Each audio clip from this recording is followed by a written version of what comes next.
Mga kapatid, bakit nga ba faith ang pinakamahalagang ah, dapat nating pagtibayin sa ating mga sarili bilang tao, bilang sambayanan, bilang mga komunidad?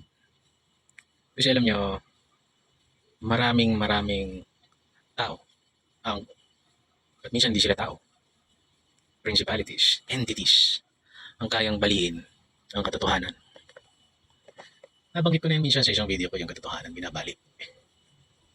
Ngayon, di ba kapag meron tayong diskusyon sa tungkol sa relihiyon o tungkol sa pananalig sa Diyos, maraming mga advocates na hindi naniniwala na mga dalubhasa sa siyensya at iba't ibang uri ng kagalingan ay kaya kang linlangin, o minsan yung kaya lang arukin ng ating isipan, sasabihin lang natin bilang mananampalataya sa Diyos na ang nag-uugnay na lang sa amin ay faith.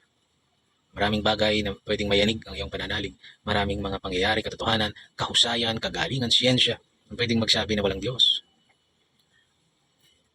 Maraming ebidensya, katotohanan ang tinatabunan ng mga kapangyarihan ng itim.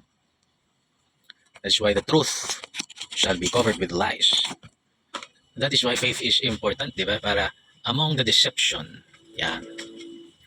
Yung evil, lahat ng uri ng evil, whether it is a narcissistic family cult, whether it is a narcissistic leader, whether it is a corrupt politician, whether it is the Rothschild or the ruling parties, the 33 degrees in masonry, o anong mga samahan yan, samahan.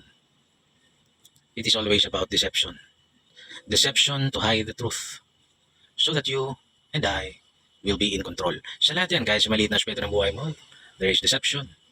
Kahit maarok mo yung pinakamataas ng kaalaman, sa gobyerno man, o international studies, legal studies, metaphysics, kahit anong rocket science, kahit ano pa yan, black magic, it's always about deception.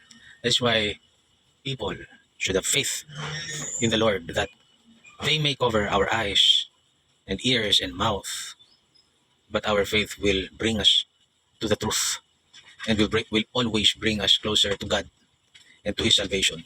Because kahit anong takip yung gawin nila, kahit anong deception, the truth remains that we are already saved.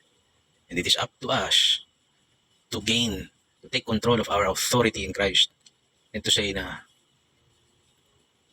kakain lang kayo ng alikabok, hindi niyo ako matatalo. Faith.